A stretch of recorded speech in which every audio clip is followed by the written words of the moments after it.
आज आप सुनने जा रहे हैं कहानी the imperfect kidnapping, written by Satyabrata Swain and देवदत्त Samal, narrated by Satyabrata Swain, presented by Subrata Kumar Swain. अगर आपने पहले 2 एपिसोड नहीं देखे हैं तो हमारे डिस्क्रिप्शन पे दिए गए लिंक पर जाके देख लें, क्योंकि उनके बिना ये अधूरा है। तो चलिए शुरू करते हैं। 3रा एपिसोड, आस्तीन का सांप। उस ट्रैफिक में सब फंसे हुए थे और सबकी एकमात्र चाह थी कि कैसे इसको पार कर अपनी मंजिल तक पहुंचे। करीम भी इसी आशा में कायम था, बस फर्क सिर्फ इतना था कि करीम के माथे पे बंदूक तानी हुई थी और भले ही कार की स्टीयरिंग उसके हाथ में थे, लेकिन उस स्टीयरिंग को किस ओर घुमाना है उसका ऑर्डर पीछे बैठे वो आदमी से आने वाला था। एक तरफ अगस्त्य का सौदा करके अपनी पत्नी की जान बचानी थी, तो दूसरी तरफ से ये एक नई मुसीबत, और करीम इस चक्रव्यूह में और पिसता जा रहा था। और इसी बीच ट्रैफिक सिग्नल ग्रीन लाइट हुआ और करीम कार को आगे बढ़ाने लगा। आगे सीधा फिर लेफ्ट ना। पीछे से वो बंदूक पकड़ी आदमी ने बोला। करीम बिना कुछ बोले अपने माथे से पसीने पोंछ उसी दिशा में चल दिया।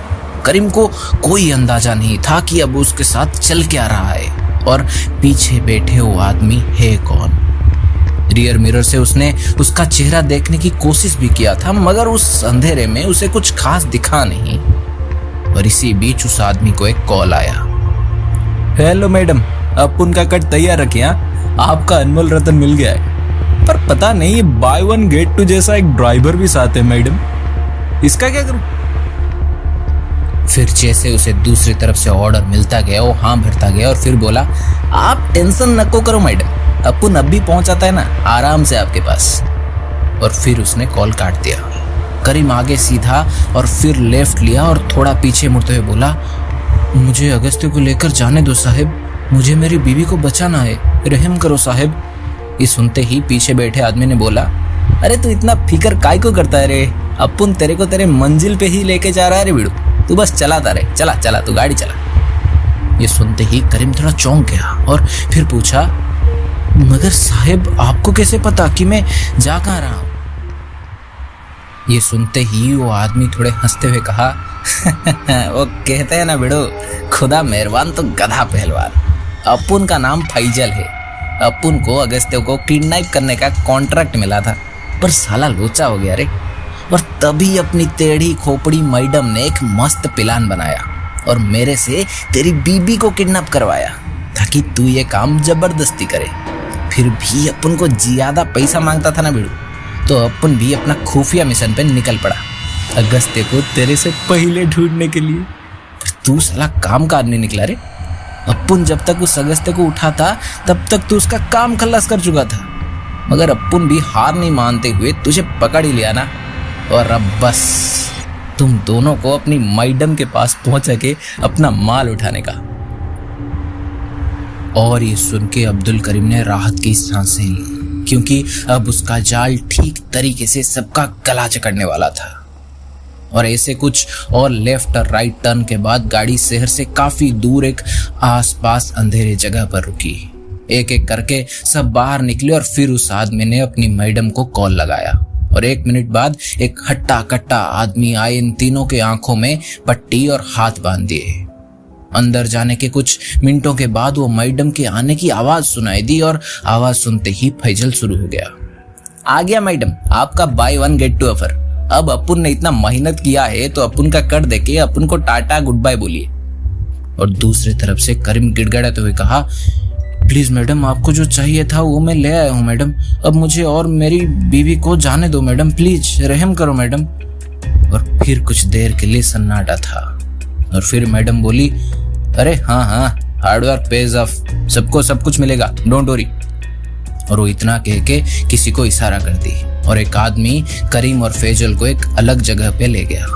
उनकी आंखों में काली पट्टी बंधे होने के कारण अब भी उन्हें कुछ समझ नहीं आ रहा था, मगर करीम को उस मैडम की आवाज सुनते ही रोंगटे खड़े हो गए थे।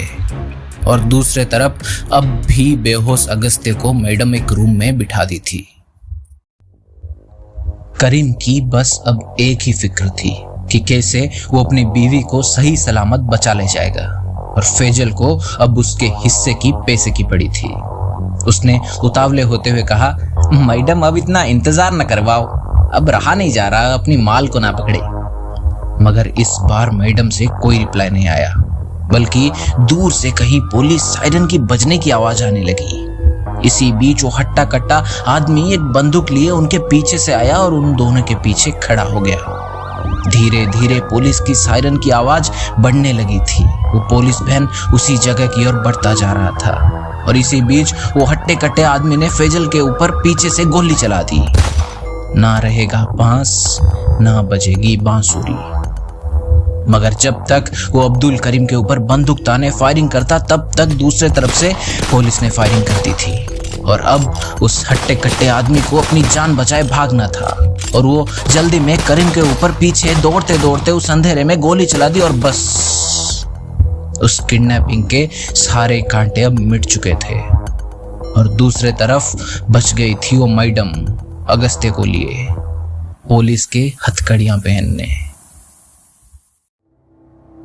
जिंदगी की असली कीमत का सही अंदाजा मौत के चुहन से मिलती है, मगर आप इसका इंतजार न करें। आज ही अपने एजेंट से LIC का जीवन बीमा करवा लें। LIC, जिंदगी के साथ भी, जिंदगी के बाद भी।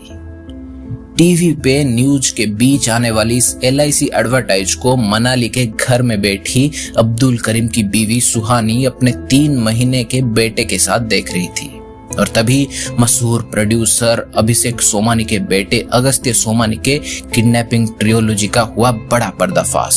और ये देखते ही सुहानी अपनी पति करीम को चिल्ला चिल्ला कर बुलाई और अब्दुल करीम ने टीवी पर नजर डाला तो एक न्यूज एंकर चिल्ला रहा था, CBI और कोर्ट प्रोसीडिंग के अनुसार अगस्त्य सोमानी के किडनैप की कॉन्स्पिरेसी किसी और का नहीं बल्कि अभिषेक सोमानी की कंपनी की सेक्रेटरी रेखा बैनर्जी ने ही रची थी और आज कानूनन उन्हें गिरफ्तार कर लिया गया है।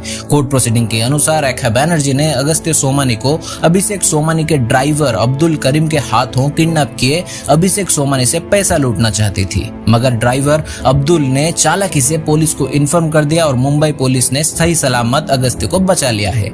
मगर अब भी ड्राइवर अब्दुल करीम का कोई अता पता नहीं है। क्या वो फायरिंग में मर गए हैं या फिर जिंदा हैं? जानने के लिए बने रहिए हमारे साथ। हम लौटते हैं एक छोटे से कमर्शियल ब्रेक के बाद। और टीवी पे ये देख एक वीनी मुस्कान दिए करीम वापस चला आया और अपनी कार लिए निकल गया। गाड़ी चलाते चलाते वो एक सिगरेट सुलगाते हुए उस दिन की हादसे को सोचने लगा। उस रात जब वो हट्टे कट्टे आदमी ने डरते हुए उस अंधेरे में गोली चलाई थी तो गोली करीम के कानों के पास से ही गुजर गया था और करीम बच गया था। और फिर उसने अपनी पूरी ताकत लगाए अपनी पत्नी को निकाले पीछे के दरवाजे से अभिषेक सोमानी की वही कीमती कार लिए फरार हो गया था मनाली की ओर, एक नई जिंदगी की शुरुआत करने।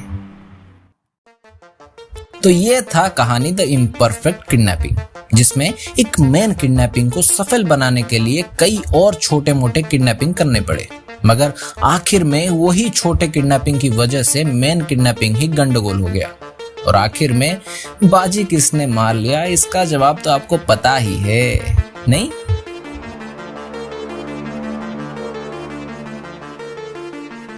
तो कैसी लगी आपको हमारी कहानी? आशा करते हैं आपको पसंद आया होगा। और अगर आपने इस वीडियो को लाइक और हमारे चैनल को सब्सक्राइब नहीं किया है तो कर दीजिए। और तारीफ हो या ताने हो बेझिझक कमेंट बॉक्स से फरमाइए, हम आपकी खिदमत पे हाजिर हैं। और इस वीडियो को शेयर करना ना भूलें। और अब आप हमसे सीधा जुड़ सकते हैं हमारे सोशल मीडिया प्लेटफॉर्म्स पर, जैसे कि इंस्टाग्राम, फेसबुक और टेलीग्राम, फोर्टनाइट क्रॉनिकल्स नाम के साथ। शुक्रिया।